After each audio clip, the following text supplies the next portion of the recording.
नमः सिद्धेभ्यः। ॐ नमः सिद्धेभ्यः।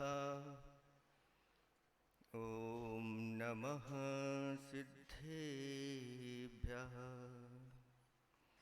श्री पंचकल्याण महार्हणार्हा वागात्म भाग्यातिशयैरुपेताः तीर्थंकरः केवलिनश्च शेषाः स्वस्ति क्रियां नो विषमा वहन्तु। ये शुद्धमूलोत्तरसद्गुणानां माधार भावा दनगारिसंज्ञा निर्ग्रंथवर्या निर्बद्धचर्या स्वस्ति क्रियां नो भीष्मा वहन्तु। देवादिदेव 1008 कैवल कमलापति आदि ब्रह्मा आदिनाथ भगवान की जय। देवादिदेव 1008 श्री शांतिनाथ भगवान की जय। देवादिदेव 1008 वर्तमान शासनक महावीर भगवान की जय। परम पूज्य स्वाट आचार्य पेवर गुरुवर श्री विद्यासागर जी महामुनिराज की जय। 3,9 करोड़ मुनिराजों की जय। पंच कल्याणक महामहोत्सव की जय। बोली विमल सागर जी महाराज की जय। बोली मुनि संघ की जय। धर्म स्नेही भव्य आत्माओं, सुबह हमने नाश्ता करा दिया था, महाराज लोगों ने भोजन करा दिया। अब क्या चाहिए महाराज? अभी अंथऊ बाकी है, थोड़ा और मिल जाए। आचार्य भगवंतों ने हमारे ऊपर बहुत बड़ा उपकार किया है और छोटे छोटे ग्रंथ लिख करके बहुत बड़े बड़े हम लोगों के लिए उपदेश दिए हैं। प्रश्नोत्तर रत्न मालिका में एक श्लोक आता है, उसमें गुरु महाराज से शिष्य प्रश्न कर रहा है, किम संसारे सारम। हे भगवान, इस संसार में सार क्या है? तो गुरु महाराज कहते हैं, मैंने बहुत बार अच्छी तरह से सोच विचार करके यही सार निकाला है कि इस मनुष्य जन्म को प्राप्त करके मनुष्य को तत्वदर्शी बनना चाहिए, तत्व का ज्ञान होना चाहिए, तत्व का श्रद्धान होना चाहिए और संयम धारण करके उस तत्व का अनुभव करना चाहिए और ऐसे तत्वदर्शी बनते हुए सुपर कल्याण में लग जाना चाहिए। यही मनुष्य जीवन का सार है। बस सारभूत बात बता दी, अब आपको क्या करना है। आदि पुराण के अंतर्गत भगवान का जन्माभिषेक मना करके जब भगवान को वस्त्र आभूषण से सुसज्जित कर दिया जाता है, तब इंद्र उनकी स्तुति करता है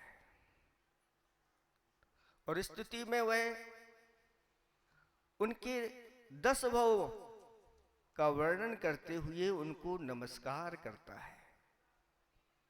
वो 10 अवतार यही भगवान के होते हैं और जब वहां से भगवान को वैसे जैसे बड़े वैभव के साथ धूमधाम के साथ जाता है वैसे ही लाता है और ला करके फिर सौंप देता है नाभि राय को और नाभि राय आगे जा करके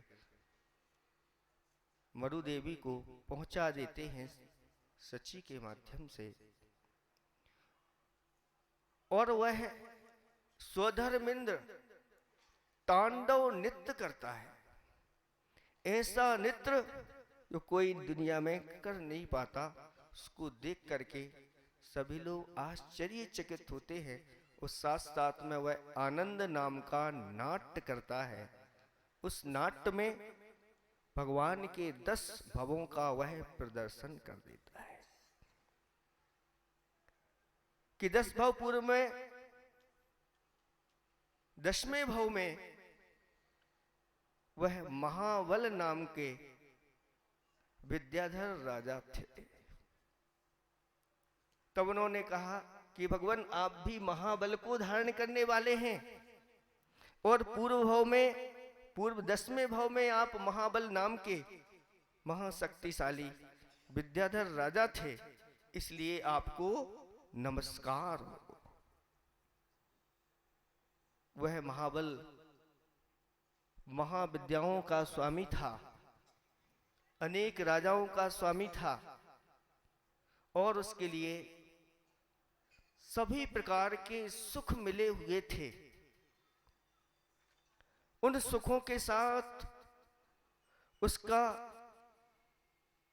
पूरा जीवन कब बीत गया पता ही नहीं चला। उसका एक मंत्री था जो सम्यक दृष्टि था और तत्व आदि की चर्चा करके वह अपने राजा को प्रसन्न करता था। राजा भी उसकी बात को स्वीकार करता था। एक दिन वह मंत्री मेरू पर्वत पर अकृत्रिम चैत्यालयों की वंदना करने के लिए गया और उन सब की वंदना करके जब वह परिक्रमा आदि लगा करके स्थिर हुआ तो 2 चारण रुद्धिधारी मुनिराज आते हुए दिखाई दिए। उन दोनों चारण रुद्धिधारी मुनिराजों की वंदना की और वंदना करके पूछा कि महाराज आप तो रिद्धि संपन्न हैं, आपको अवधि ज्ञान होगा। मुझे एक जिज्ञासा है कि मेरा जो स्वामी है वह भव्य है या अभव्य है, वह मेरी बात को स्वीकार करता है कि नहीं करता है। मेरे अंदर जिज्ञासा है, आप उसका समाधान करिए। तब वो चारण रिद्धिधारी महाराज कहते हैं कि मैं भगवान युगबंधर स्वामी के समूह शरण में था, तब उनसे पूछा था किस भरत क्षेत्र में अवसर्पणी काल में ऐसा कौन होगा जो प्रथम तीर्थंकर के रूप में अवतरित होगा। तब उन्होंने बताया कि अभी महाबल की पर्याय में जो जीव है वह आगे जाकर 10वें भव में इस भरत क्षेत्र के प्रथम तीर्थंकर के रूप में उनका जन्म होगा, वह भव्य है। ऐसा कहा, वह बहुत प्रसन्न हुआ। और उन मुनिराज ने कहा कि तुम्हारे स्वामी ने रात्रि में 2 स्वप्न देखे हैं। उन 2 स्वप्न, पहला स्वप्न तो यह है कि उनके जो 3 मंत्री थे जो यथार्थ ज्ञान के धारी नहीं थे, उन तीनों मंत्री ने राजा को कीचड़ में डुबो दिया और तुमने जाकर के उस राजा को उस कीचड़ से निकाल करके और सिंहासन पर बैठा करके स्नान आदि करा दिया। पहला स्वप्न तो उसने ये देखा है और दूसरा स्वप्न ये देखा है कि एक ज्वाला धीरे धीरे वह घटती चली जा रही है और चंचल है, समाप्त होने को है। इसका अर्थ, दोनों का अर्थ ये है कि वह तुम्हारा स्वामी अब तुम्हारे माध्यम से अगले भव में बड़े वैभव को प्राप्त करने वाला है और अब उसकी आयु मात्र 1 माह की बाकी रह गई है। वह बार बार चिंतन कर रहा है कि मुझे इन 2 स्वप्नों का फल अपने मंत्री से जानना है। और तुम जाके उसको पहले से ही बता देना, वह तुम्हारे ऊपर विश्वास करेगा और आगे वह अपने आप को धर्म मार्ग में लगा देगा। और मंत्री ने जाकर के उसके कहने के पूर्व में ही अपने 2 सपनों का फल भी बता दिया, और स्वप्न आपने देखे हैं, और मात्र अब अपने जीवन का कल्याण करो। पूर्व भाव में तुम्हारे स्वामी ने एक राजा का पुत्र था, जो बड़ा पुत्र था, और एक छोटा पुत्र था। बड़े पुत्र का जय वर्मा नाम था, छोटे का श्री वर्मा नाम था। लेकिन माता पिता का लाड़ प्यार छोटे पुत्र के प्रति ज्यादा था, और प्रजा भी छोटे को बहुत चाहती थी। इसलिए पिताजी ने छोटे को युवराज पद दे दिया, और बड़े पुत्र को जब युवराज पद नहीं दिया गया तो बड़े पुत्र के अंदर वैराग्य उत्पन्न हो गया, और अपनी निंदा ग्रहा करता हुआ अपने कर्मों को बारे में विचार करता हुआ वह वैराग्य को प्राप्त हो गया, और जंगल में जाकर के मुनिराज के पास दीक्षा को धारण कर लिया। और दीक्षा धारण करके नए नए मुनिराज थे, ऊपर से विद्याधरों का वैभव जा रहा था। उस वैभव के माध्यम से देख करके उन मुनिराज ने निदान कर लिया कि मुझे अगले भाव में ऐसे विद्याधरों का वैभव मिले।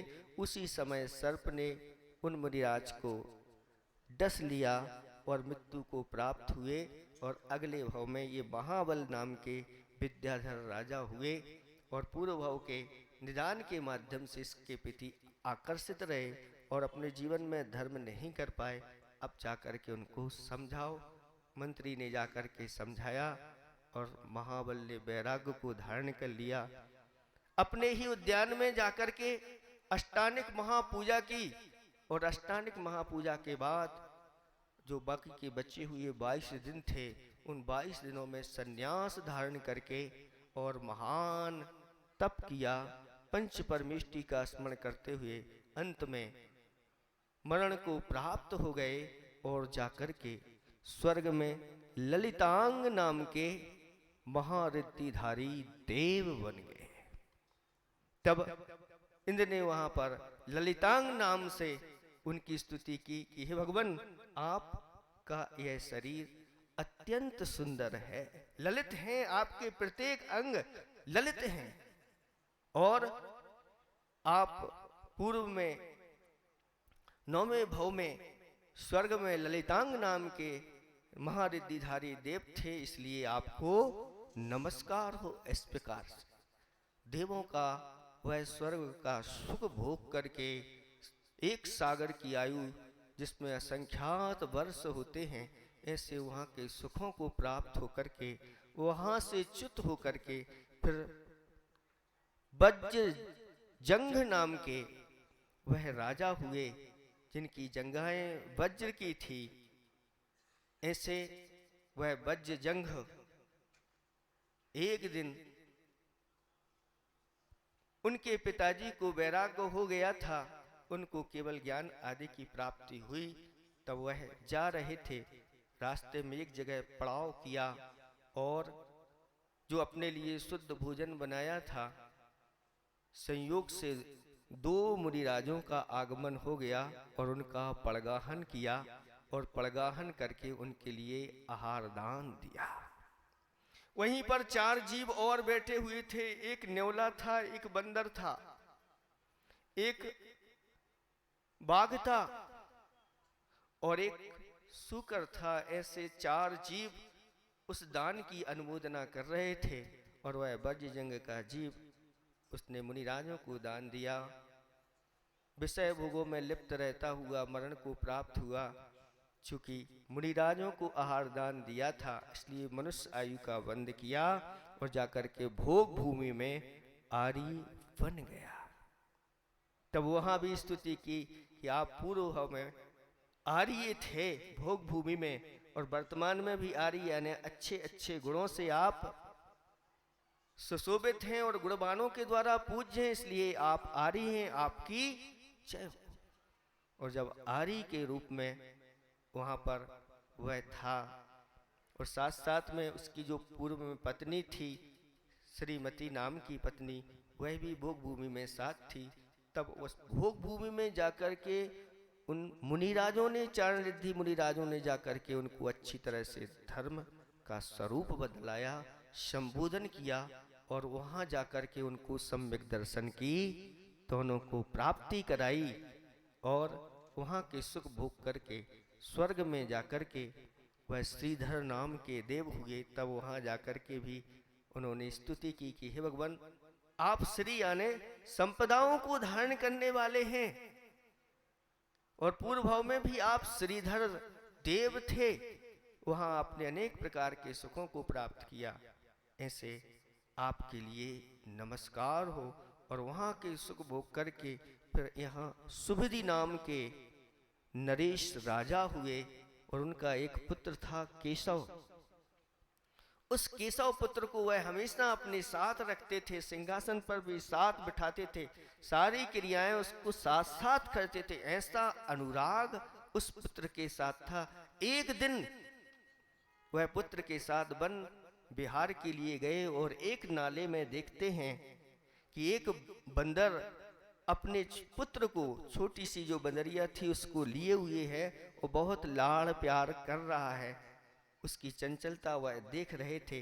इतने में उधर ऊपर से पानी आ जाता है और वह बंदर एक पत्थर के ऊपर बीच में बैठ जाता है, पानी धीरे धीरे बढ़ता चला जाता है और अपने बच्चे को वो ऊपर उठाता चला जाता है।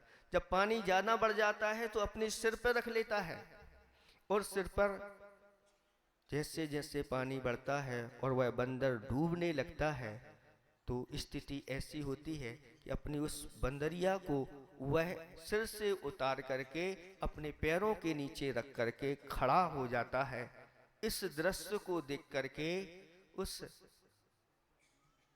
राजा के लिए वैराग्य हो जाता है। अहो, यह संसार कितना स्वार्थी है। आपसे पूछें कि आपको सबसे ज्यादा प्रिय क्या है, तो किसी को भोजन प्रिय होता है, तो किसी को स्त्री प्रिय होती है, किसी को पुत्र प्रिय होता है, किसी को धन प्रिय होता है, किसी को अपनी दुकान प्रिय होती है, किसी को मकान प्रिय होता है, किसी को अपनी गाड़ी, अनेक प्रकार के महाराज हमारे लिए प्रिय वस्तु। ये सब आप झूठ बोलते हैं।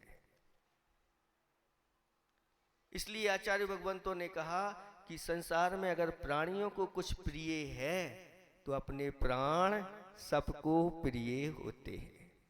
जब अपने प्राण जाने लगते हैं तो प्राणों से प्राणों को भी छोड़ देते हैं। कोरोना काल में सब आप लोगों ने ये दृश्य देख लिया। भैया जान दो दूर से ही, यहां नहीं लाना, यहां लाने की जरूरत नहीं, वहीं के वहीं कर लो। ये सब समझ में आ जाता है। संसार में सभी प्राणियों के लिए अपने प्राण प्रिय हैं, इसलिए सभी जीवों की रक्षा करना चाहिए। तब उसको भी समझ में आ गया और उस राजा ने वैराग्य धारण कर लिया और वैराग्य धारण करके वह साधना के फलस्वरूप वह 16वें स्वर्ग में अच्युतेंद्र इंद्र के रूप में उत्पन्न हो गए और इंद्रों के सुख भोग करके वहां से जब आए तब वहां भी स्तुति उस इंद्र ने की कि भगवान आप अच्युत इंद्र, यानी अपने व्रतों से कभी आप च्युत नहीं होने वाले हैं, आप अपने व्रतों में दृढ़ रहने वाले हैं और आप पूर्व में अच्युतेंद्र थे, इसलिए आपको नमस्कार हो। और वहां से आकर के वज्रनाभि नाम के चक्रवर्ती हुए और चक्रवर्ती ने 6 खंड का राज्य किया और महान सुख संपदाओं को प्राप्त होते हुए आगे जाकर के संयम को धारण किया और संयम को धारण करके 16 कारण भावनाएं भाई। उन 16 कारण भावनाएं भा करके अंत समय में समाधि व तीर्थंकर प्रकृति का बंद करके सर्वार्थ सिद्धि में जाकर के उत्पन्न हो गए। इसलिए भगवान वहां उनकी स्तुति की, हे भगवान आपकी नाभि वज्र के समान है, पूर्व भाव में आप वज्र नाभि थे, इसलिए आपको नमस्कार हो। और आपने सर्वार्थ सिद्धि को प्राप्त कर लिया, पूर्व में किया था और वर्तमान में भी आप सभी को अच्छे अच्छे अर्थों की सिद्धि करने वाले हैं, इसलिए आपको नमस्कार हो। और वहां से 33 सागर के सुखों को भोग करके और फिर यहाँ पर ऋषभदेव के रूप में उनका आज जन्म हो गया। ऐसे 10 अवतारों की कथा इंद्र अपने नाटक में, नाट्य में सबको दिखाता है और सभी लोग प्रसन्न हो जाते हैं। ज्यादा नहीं, अंतों का समय है तो अंतों के हिसाब से ही आप लोगों को दिया जाएगा। जैसे अभी महाराज कह रहे थे कि अब आप लोग बर्थडे जब मनाते हैं तो उसको बर्थडे समझो, लेकिन कोई बात नहीं, अभी तक आपके ऐसे ही दिन निकल गए बिना संयम के। लेकिन अगर आज आप संकल्प करते हैं कि हम अपने जन्मदिन के ऊपर, जब भी जन्मदिन आएगा, जैसे अभी भाव सागर जी महाराज कह रहे थे कि जन्मदिन के को आप व्यर्थ नहीं सार्थक भी कर सकते हैं। अब कैसे सार्थक करना है? तो सार्थक इस प्रकार से करो कि जितने वर्ष के आप हो गए हैं उतने श्रीफल भगवान को ले जा करके आप चढ़ाइए, एक थाल में भर करके ले जाइए और जाकर के उदक चंदन आदि कह करके, हे भगवान आज मुझे सद्बुद्धि आई है और मैं आपके लिए ये श्रीफल चढ़ाने के लिए आया हूँ। अब मुझे और कुछ नहीं चाहिए, मुझे तो बस मुक्ति रूपी संपदा मिल जाए, मोक्ष फल की प्राप्ति हो जाए, बस मेरा जन्म सार्थक हो जाए। आप जाकर के जिनालय में जाकर के आप दीपक बुझाइए नहीं, भारतीय परंपरा जलाने की है, प्रज्वलित करने की है, और उतने दीपक भगवान के सामने आप एक एक करके जलाते चले जाइए और आप अपने जितने वर्ष के हो गए हैं उनको भी गिनते चले जाइए और भगवान से कहिए आज मेरी सद्बुद्धि मुझको आ गई है, अब मेरे अंतर का सम्यक ज्ञान रूपी दीपक प्रकाशित हो गया है, इसलिए भगवान मैं आपके लिए इतने दीपक जला रहा हूं, एक दिन मुझे भी आप जैसे केवल ज्ञान की प्राप्ति हो जाए। और अगर कुछ बांटना है, काटने का कोई काम नहीं, केक मत काटिए। अगर आपको कुछ बांटना है तो अच्छी अच्छी चीजें, धार्मिक चीजें उस दिन बांट दीजिए। आज मेरा 50वां वर्ष पूर्ण हो गया या 50वें वर्ष में मैं प्रवेश हो गया, तो अच्छी 50 मालाएं लाओ और अच्छी अच्छी मालाएं ऐसे श्रावकों को दान दो कि भैया लो हमारी तरफ से आप ये माला फेरना। और अगर 50 लोग अगर वो माला फेरेंगे तो आपकी तरफ से 50 मालाएं प्रतिदिन फिर रही हैं, और 50 मालाएं फिरेंगी तो आचार्य भगवान कहते छठा हिस्सा तो आपको जाएगा। तो कितनी मालाएं आपकी खाते में जाएंगी आप लगा सकते हैं, 48 या 9 मालाएं लगभग आपकी। इस प्रकार की आप भावना बना सकते हैं। ऐसे ही अच्छे अच्छे शास्त्रों को आप उतने दे सकते हैं। ऐसे अतिथियों के लिए जो वृत्ति आदि हैं ऐसे बुला करके उनको अपने यहाँ भोजन करा सकते हैं, क्योंकि शास्त्रों में लिखा है कि पात्र 3 प्रकार के होते हैं। एक उत्तम पात्र तो मुनिराज होते हैं, मध्यम पात्र आरिकाएं हैं, एलक छुल्लक हैं, वृत्ति हैं। अगर मुनिराज नहीं मिले, आरिका छुल्लक एलक आदि नहीं मिले, तो जो प्रतिमाधारी हैं उनको भी आप अगर अपने यहाँ एक प्रतिमाधारी को भी अगर आपने अच्छी तरह से शुद्धि के साथ भोजन करा दिया तो वह आपके लिए कितना दे के जाता है। शास्त्रों में लिखा है कि अगर मध्यम पात्र के लिए आपने आहार दान दिया तो वह इतना पुण्य संचय कर ले जाता है कि मध्यम भोग भूमि में असंख्यात वर्षों तक बैठे बैठे जब चाहो, जो चाहो, जहां चाहो, जितना चाहो, जैसा चाहो, सब कल्प वृक्षों के माध्यम से मिलता चला जाता है। कुछ करने की आवश्यकता नहीं होती, ऐसी महिमा इस दान की है। तो आप अपने जीवन को इस प्रकार से सार्थक करो। आज आपका जन्म मनाना भी सार्थक हो जाएगा।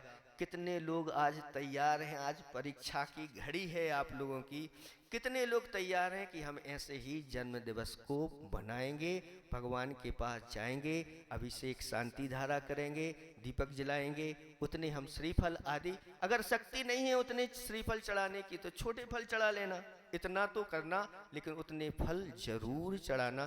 कितने लोग आज तैयार हैं, हाथ उठाएं, उनके लिए हम आशीर्वाद दें और उनका जन्म हम सफल हो जाए और आगे जाकर के वह भगवान की भगवत स्वरूप उसको प्राप्त करें। इन्हीं भावना के साथ अहिंसा परमो धर्म की सबको हमारा आशीर्वाद।